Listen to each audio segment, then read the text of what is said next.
Ladies and gentlemen, brothers and sisters in Christ, today I want to talk about something powerful, something sacred, something that will shake the very ground beneath your feet. The message is this: chosen one, you invoked something big, now you are on your own.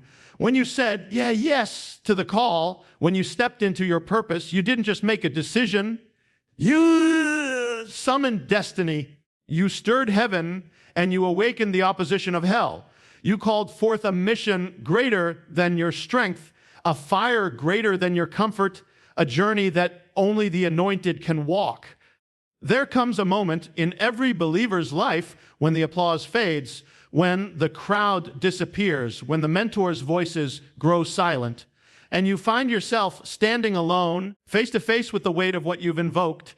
It's not punishment, it's direct preparation, because those who are truly chosen must first walk the path where faith becomes their only companion and God their only source. So today, I want to speak into that moment, the sacred isolation, the divine challenge, and the glory that comes when the chosen rise. And before you go, my friends, if this message stirred something inside you, if it reminded you that you are chosen for greatness, then don't let the flame stop here. Follow this channel to keep that fire burning. Hire them, subscribe, so you never miss a word of encouragement that could change your day or your destiny.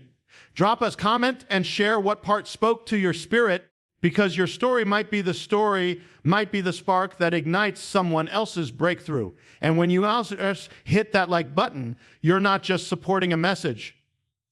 You're declaring, I'm part of the 99 who refuse to give up. Keep standing strong, keep believing, and keep walking in your calling, because the chosen never walk alone. You are chosen for a divine purpose. That is not just a phrase, it is a truth that resonates through eternity. Before you took your first breath, before your name was ever spoken by human lips, heaven had already written your assignment.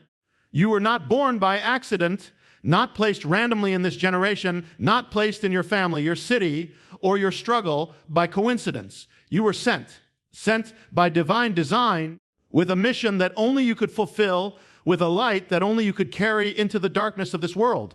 There is something in you that heaven entrusted, a seed of destiny, divine fingerprint that cannot be replicated or erased. To be chosen means you were seen when others overlooked you. It means that even in your weakness, heaven saw potential. It means that while others were chasing position, God was shaping your character. Being chosen doesn't always look glorious in the beginning. Sometimes it looks like rejection, like doors closing, like seasons of silence and obscurity. Yet all of that is part of the divine plan, the molding of a vessel meant for purpose. For when God chooses a person, he first refines them in fire, strips them of pride, and fills them with vision. The chosen are not made on stages. They are forged in secret places where no one is watching, where tears water the soil of destiny. You must understand, being chosen does not mean being superior. It means being surrendered. It means your life is no longer your own. It means there are places you cannot go, words you cannot say, choices you cannot make carelessly, because the calling on your life is sacred. Every step you take echoes beyond the present moment. Every decision carries weight, because your life is part of a divine strategy. You were chosen not to blend in, but to stand apart, to be a voice when others are silent, to be a light when others compromise. When you truly grasp this, your perspective changes. You begin to see challenges differently. You stop asking, why me? And start declaring, use me. You stop comparing your path to others and start focusing on the mission in front of you. The chosen are not distracted by competition. They are consumed by conviction. They understand that purpose is not comfort, it is calling. They move when God says move, even when it makes no sense. They trust when everything looks uncertain. because they know that divine purpose always comes with divine provision. Many people live and die without ever realizing why they were created. But when the revelation of being chosen strikes your spirit, awakens something unshakable inside you. It calls you to rise above mediocrity, to live with integrity, to walk with faith even when the road is dark. You are chosen not to chase success, but to fulfill assignment. You are chosen not for applause, but for impact. You are chosen not for ease, but for eternity. Heaven trusted you with a piece of God's plan. That means every day you wake up, you carry significance. Your calling awakens both heaven and challenge. The moment you step into what you were created to do, you stir the spiritual atmosphere around you. Heaven takes notice, and so does hell. You cannot move toward your destiny without provoking resistance, because every purpose that carries divine weight automatically attracts opposition. The light you carry becomes a beacon, and while it draws the favor of God, it also draws the attention of the adversary. Every time you advance, something in the unseen realm shifts. Forces that once ignored you now rise to confront you because your obedience threatens the darkness. When heaven places a mantle upon your life, that mantle carries authority, but it also carries warfare. You cannot awaken your purpose and expect everything to remain peaceful. The calling disrupts the status quo in your environment, in your relationships, even within your own spirit. You will feel a stretching, a breaking, a pressing that reminds you something greater has been activated. When the chosen step forward, they awaken both the angels assigned to assist them and the trials meant to test them. It is not a sign of failure. It is a sign that you have become a threat to the enemy's agenda. The calling does not come with comfort. It comes with confrontation. The moment you say yes to what God has placed inside you, you declare war on everything that has kept you small, silent, or afraid. You start to notice distractions rising, people misunderstanding you, doors closing that you thought were open. These are not signs that you are on the wrong path. They are confirmations that you are stepping into spiritual significance. Heaven begins to align opportunities, divine connections, and supernatural strength around you. The same Spirit that calls you also equips you, yet the journey will reveal your dependence on that power more than ever before. Do not mistake pressure for abandonment. Pressure is proof that something is forming within you. Just as a seed breaks before it grows, your calling will break you before it elevates you. God allows the shaking not to destroy you, to remove what cannot go with you into the next level of your purpose. Every challenge becomes a sculptor shaping your faith, your endurance, and your discernment. The calling awakens heaven's resources and hell's resistance, but both are used by God to refine you. You will notice that once you accept your calling, mediocrity no longer feels comfortable. The things that once satisfied you begin to lose their flavor because destiny demands more. The voices of doubt grow louder, so does the whisper of the Spirit reminding you that greater is He who is in you. You learn to stand firm even when unseen forces try to shake you. You learn that obedience is your weapon, faith is your shield, and perseverance is your declaration that you will not retreat. Heaven celebrates your obedience, and the enemy fears it because a believer walking boldly in their calling is unstoppable. Isolation is preparation, not punishment. When God calls you higher, He often first calls you apart. The separation feels lonely, the silence feels heavy, and the absence of support can make you question your own worth. But what looks like isolation from the outside is often incubation on the inside. It is in the quiet spaces, away from the noise and applause, that God begins to shape the inner foundation of the chosen. The hidden season is never wasted. It is divine strategy. Before every public mission, there is always a private molding. Before David ever faced Goliath, he faced solitude in the fields. Before Joseph stood in Pharaoh's court, he endured the darkness of a prison cell. Isolation is the classroom where destiny teaches you dependence. In those seasons, God strips away your reliance on people, on validation, on familiarity. He removes the distractions that cloud your focus so you can learn to hear his voice clearly. The silence becomes sacred because it is there that you discover what can't be shaken.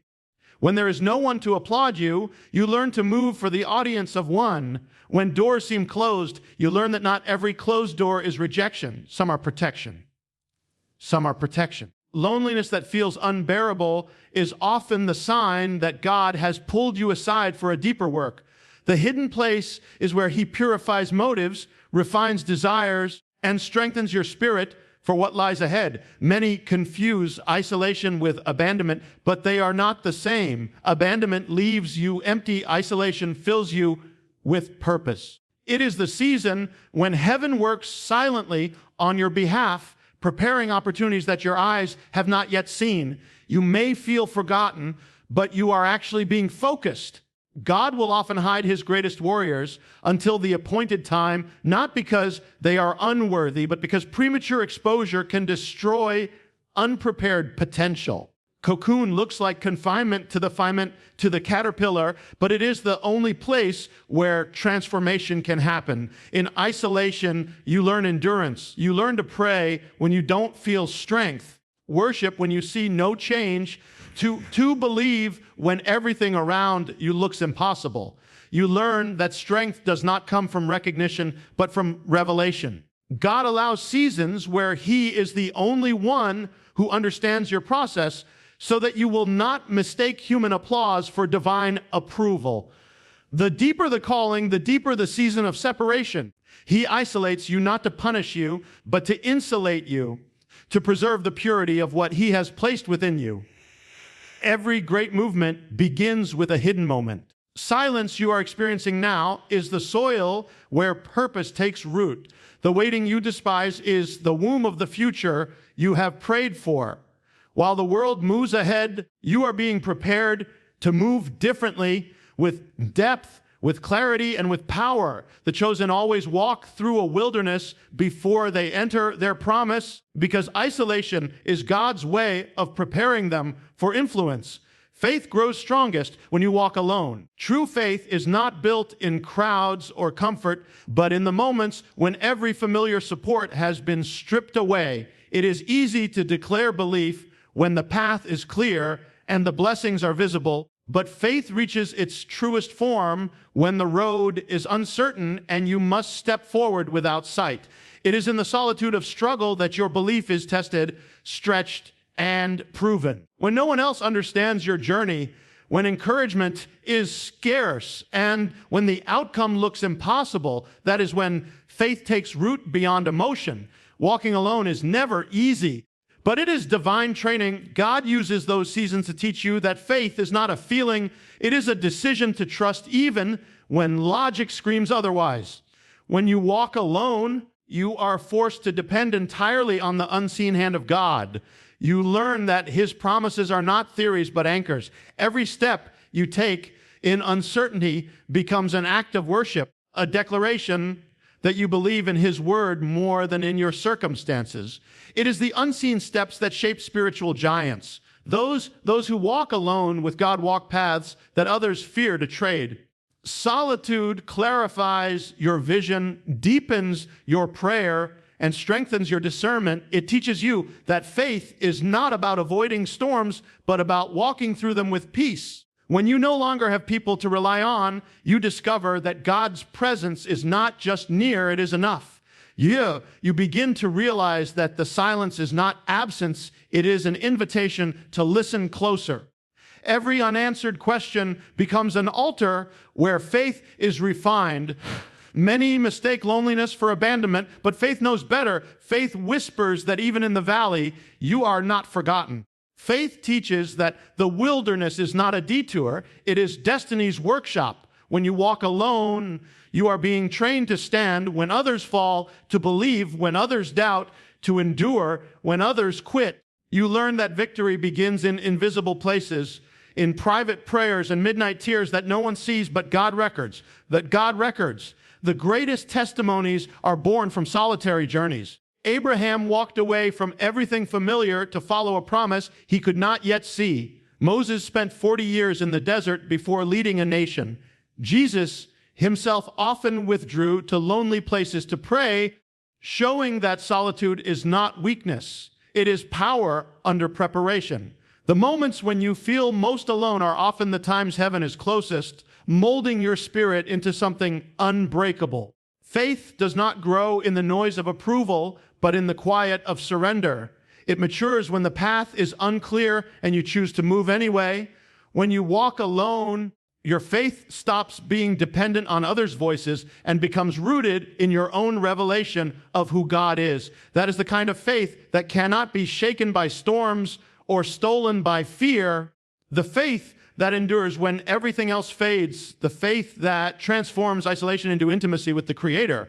Destiny demands courage beyond comfort. Every divine calling will eventually lead you to a place where you must choose between what feels safe and what fulfills purpose. Comfort is the enemy of growth, and those who are destined for greatness cannot remain confined within the borders of the familiar. God never calls his chosen into ease. He calls them into faith. The path of destiny is not paved with certainty, but with obedience. Every time you step beyond your comfort zone, you step closer to the fullness of who you were created to be. Courage is not the absence of fear. It is the refusal to be controlled by it. When you are walking in divine purpose, fear will whisper 1,000 reasons to stay where you are, but destiny will speak one word louder, go. The difference between those who talk about purpose and those who fulfill it is courage. It takes courage to leave behind what is known, to risk failure, trust that the unseen is more real than the visible. Every breakthrough in history was born from someone who dared to move forward when everything said they couldn't. The journey of destiny will demand that you confront your fears, your doubts, and even your comfort. There will be moments when God asks you to release what you love, to walk away from security, and to embrace uncertainty. He does this not to harm you, but to enlarge you. The stretching hurts, but it is holy. Destiny cannot fit within the limits of a comfort zone. To fulfill your purpose, you must be willing to walk through unfamiliar territory, to face giants, to stand alone when others retreat. It is in those moments of trembling obedience that your courage is proven and your calling confirmed. Comfort seeks convenience. Courage seeks conviction. Comfort asks for guarantees. Courage moves without them. When you are guided by comfort, you settle for mediocrity. But when you are guided by courage, you step into miracles. Miracles you are praying are often waiting on the other side of your fear. God does not bless hesitation. He blesses bold faith. The promise is never found in the place of comfort, but in the place of surrender. Destiny requires that you become comfortable being uncomfortable, because the uncomfortable place is where transformation lives. Every person called by God has had to cross a line of no return. Abraham had to leave his homeland. Moses had to confront Pharaoh. Esther had to risk her life before the king.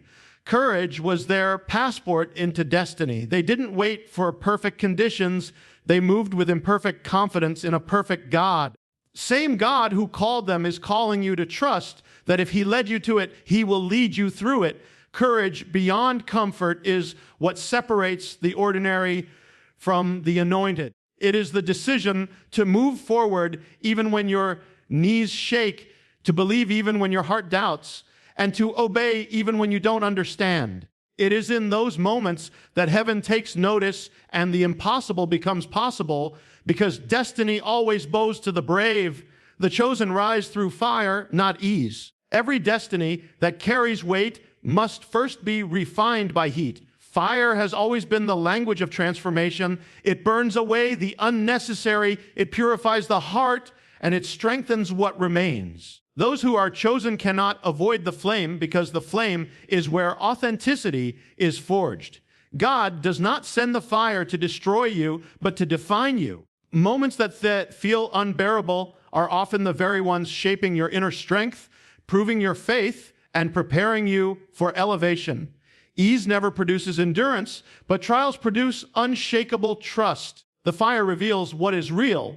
It exposes motives, purifies intentions, and separates what is temporary from what is eternal. When everything familiar starts to melt away, when the things you once relied on can no longer sustain you, that is when you discover what cannot be burned, your calling, your faith, your God-given identity. The chosen are not marked by comfort, but by resilience. Their glow doesn't come from luxury or applause. It comes from having walked through flames and survived. Every scar becomes a testimony that the fire did not consume them, but consumed what was holding them back. The fire is not a curse. It is a catalyst. Without resistance, there is no refinement. Without pressure, there is no power. God allows fiery trials not because he enjoys your pain, but because he is producing purity, perseverance, and purpose within you. Every great man or woman of faith has walked through seasons that felt impossible, yet it was in those very seasons that heaven's power became most visible. You cannot carry divine glory without going through divine fire. The intensity of your trial often reveals the magnitude of your calling. In the midst of the fire, perspective is everything.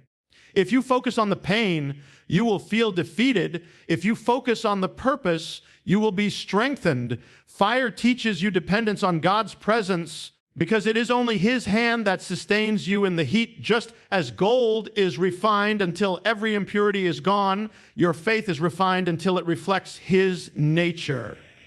The chosen learn to thank God for the fire because it proves they are being prepared for something greater. Every time you survive a storm that should have broken you, you rise stronger, wiser, and more aligned with your destiny. Who seek ease never discover their true capacity. It is those who endure the furnace who emerge with unshakable character. The fire turns fear into faith, pressure into purpose, and wounds into wisdom. It changes how you see yourself. You no longer see the pain as punishment, but as preparation. When you rise from the ashes, you carry authority that can only come from experience. Fire gives your voice weight, your spirit depth, and your presence power. The chosen do not escape the fire. They are elevated by it. For every flame endured becomes a testimony of divine strength. Every trial survived becomes proof that purpose is stronger than pain, and every rising from the ashes declares that those chosen by God are unbreakable.